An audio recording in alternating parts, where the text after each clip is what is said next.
किशनगंज पहुंचे सांसद पप्पू यादव, कांग्रेस कार्यकर्ताओं ने किया जोरदार स्वागत। पप्पू यादव ने केंद्र सरकार और राज्य सरकार दोनों पर जमकर निशाना साधा। उन्होंने कहा कि जब तक ये डबल इंजन की सरकार रहेगी तो बिहार में पुल गिरता रहेगा और पेपर लीक होता रहेगा। वहीं नीतीश कुमार पर निशाना साधते हुए बोले कि नीतीश कुमार को ना तो बिहार के युवाओं के भविष्य के बारे में कोई चिंता है और ना ही लगातार गिर रहे पुलों की। इंडिया गठबंधन हमेशा युवाओं के भविष्य के बारे में सोचती है। लगातार 10 सालों से परीक्षा के पेपर लीक हो रहे हैं। परीक्षा कैंसिल नहीं करने पर नाराजगी जताई। कहा नीट के डायरेक्टर केंद्रीय मंत्री के रिश्तेदार हैं और उन्हें बचाने के लिए सीबीआई जांच कराकर खाना पूर्ति की जा रही है। बिहार में पुल गिरने का सिलसिला चालू है। अच्छा सुनिए, डबल इंजन की सरकार, पेपर लीक, दिल्ली की छत लीक और बिहार का पुल लीक। मतलब जब दिल्ली की राजधानी डूब गई एक बरसात में और एयरपोर्ट का सब कुछ टोटल चीज गिर गया और आदमी मर गया। केंद्र सरकार पूरे तरह से जिम्मेदार है। दिल्ली को बर्बाद करने में केंद्र की भूमिका सबसे ज्यादा है। दिल्ली के हालात ये हैं कि वहाँ सही तरीके से पानी नहीं मिलता पीने के लिए। महिलाएं बिल्कुल गंदगी में जीती हैं। एक ही बरसात में घर से कोई निकलने की स्थिति नहीं है। यही हालात पूरे देश का है। डबल इंजन की सरकार है। नीतीश बाबू की सरकार को न तो पुल से मतलब है, एक पुल नहीं, लगातार कई पुल, और इस पुल में खनन माफिया की भूमिका सबसे ज्यादा है। और मैं लगातार इस बात का जिक्र कर रहा हूँ। सवाल जब पेपर लीक को ये लोग गंभीरता से नहीं ले रहे हैं, जो हालात हैं इसमें जो नीट के डायरेक्टर हैं वो पूर्व मुख्यमंत्री रमन सिंह के साथ काम करते थे और एक बड़े केंद्रीय मंत्री के रिश्तेदार हैं। उनको बचाने के लिए सीबीआई इंक्वायरी की गई है। हम ये शुरू दिन से ये बात बोल रहे हैं।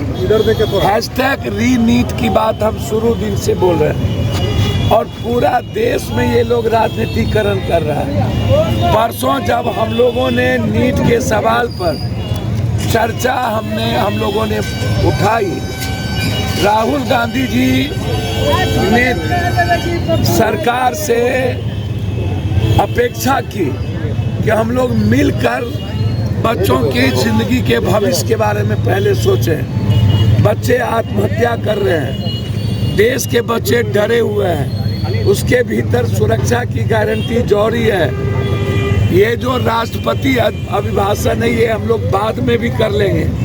अभी सबसे महत्वपूर्ण है कि इस देश के निर्माण में जिस बच्चे की भूमिका सबसे बड़ी है उसकी लाइफ को सिक्योर करना और उस पर 3 घंटा 4 घंटा बहस होकर ये एक मजबूत निर्णय पर पहुंचना कि एनजीओ के द्वारा हम एग्जामिनेशन कंडक्ट नहीं कराएंगे, एक ऑटोनोमस बॉडी बने और एग्जामिनेशन कंट्रोल करने वाला एक रेगुलरिटी एक कमेटी बने और एग्जामिनेशन कंट्रोल उन्हीं के अंडर में हो और किसी भी परीक्षा का क्वेश्चन आगे लीक आउट नहीं हो।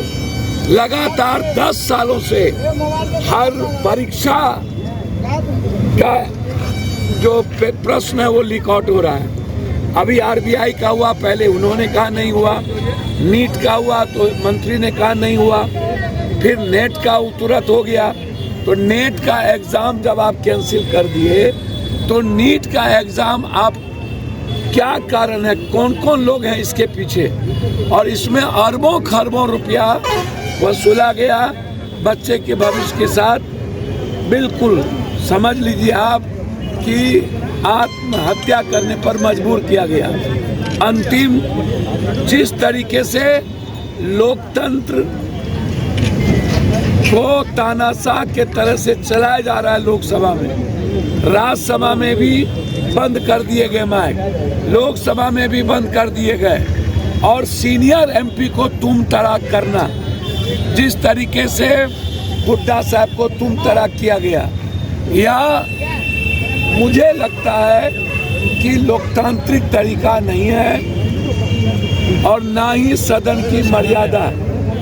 रचनात्मक और सकारात्मक काम करने में यह गवर्नमेंट फेल्योर है और यह गवर्नमेंट युवाओं की आवाज़ को दबाना चाहते हैं। इंडिया गठबंधन के सारे नेता और इंडिया गठबंधन सबसे पहले इस देश के युवा और छात्रों की आवाज़ चाहते हैं कि आप सुनिए और उसके राइट्स की सुरक्षा हो और उस बच्चे के भविष्य को खत्म ना किया जाए, ये इम्पोर्टेंट है। लेकिन वहाँ तानाशाह की तरह ना तो बोलने दी जाती है और सिर्फ अपना एजेंडा चलाना चाहती है, सिर्फ मनमानी करना चाहती है।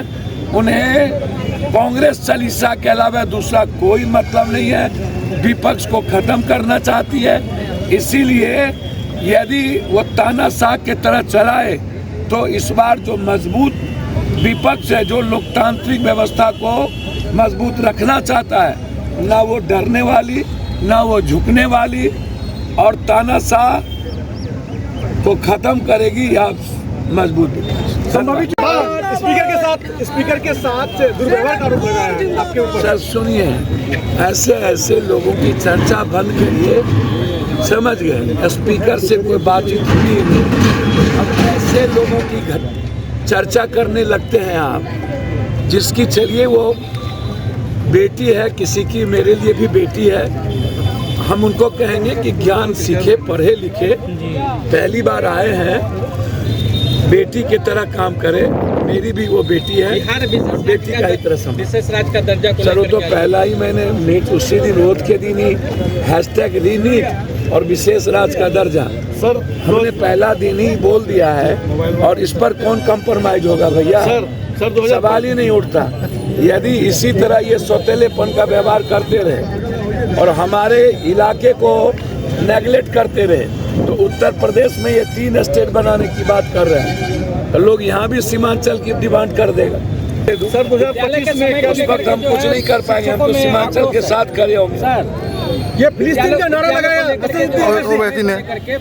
सांसद जी, फिलिस्तीन के पक्ष में नारेबाजी, यानी कि जो शिक्षकों में जो है आक्रोश है विद्यालय के समय को लेकर के, अब बिल्कुल गलत है ये। जिस तरीके से लगातार मेंटल टॉर्चर किया जा रहा है और बिल्कुल संविधान के विपरीत, सिर्फ मुख्य कानून, ये गलत है। मैंने कल भी कहा है कि कौन चला रहा है सरकार, कौन पदाधिकारी? मुख्यमंत्री जी तो चला नहीं रहे, तो पदाधिकारी लोकतांत्रिक मूल्यों को खत्म करने में लगे हुए हैं और इसके लिए पूरे शिक्षक समाज के साथ पप्पू यादव खड़ा है और उसकी आवाज बन के रहे। एमआईएम तो फिलिस्तीन का नारा लगाया गया सर। एक बात हमको बताइए, कोई आ रहा है कह रहा हर हर महादेव, कोई जय श्री राम, कोई अपने अपने जात का भगवान का नारा, कोई हिंदू राष्ट्र, जिसको जो अपना अधिकार है सेब, यदि वो फिलिस्तीन सेब की बात कर रहे हैं, वो भैया सबको अपना राइट है बात करने की।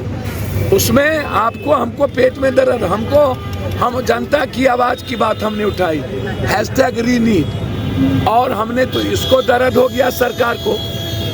पप्पू यादव को आप 7वें बार संसदीय जीवन में ये सिखाएंगे। हमने कहा विशेष राज्य का दर्जा, और जितने लोग आए संस्कृत में श्लोक, अपने अपने जात के भगवान का जयकारा, अपने अपने नेता का गणेश परिक्रमा, तो सबको अपना राइट अधिकार अपने तरीके से जीने का। 2025 यदि AIMM ने जी लिया, बोल दिया, और लोग भी तो कोई हिंदू राष्ट्र, कोई कोनो राष्ट्र, कोई कोनो मांग, सब कर ही रहा है। आज हमने भी कहा यदि ये हालात रहे और उत्तर प्रदेश को आप बंटवारा किए तो फिर बिहार को भी आपकी नजर गड़ोगी, कल सीमांचल का भी डिमांड उठ जाएगा। जनाधिकार पार्टी फिर जिंदा होगा 2025 में। अब ये आप सब बिहार का नेता कांग्रेस के एसोसिएट मेंबर हैं और हम सपोर्ट कर रहे हैं तो आप नई नई बात कहाँ से लाते हैं? 2025 में सर बिजली का क्या रहेगा? बहुत खराब है सर। 2025 में जनता दल पार्टी फिर से आगे आएगी कि कांग्रेस के साथ रहेंगे? भैया कांग्रेस को बहुत मजबूत करेंगे आप बेफिक्र। शादी का सीजन हुआ शुरू, जिसके लिए न्यू साड़ी रेडीमेड एम्पोरियम आपके लिए लेकर आए हैं एकदम फ्रेश स्टॉक, जहां आपको मिलेंगे डिजाइनर लहंगे 6000 से लेकर 60000 तक, वहीं हैवी डिजाइनर साड़ियां 2500 से लेकर 25000 तक और हैवी शॉर्ट्स एंड स्टॉल्स भी अवेलेबल। तो आज ही आए Shri new sari and emporium, Holi gate, Mathura. Wedding collection में बहुत सारी नई चीज़ें हमने ऐड करी हैं, न्यू फैब्रिक्स, ऑर्गेन्जा, चिनॉन और आपके नेट के अंदर काफ़ी डिज़ाइनर कॉन्सेप्ट अभी नए आए हैं।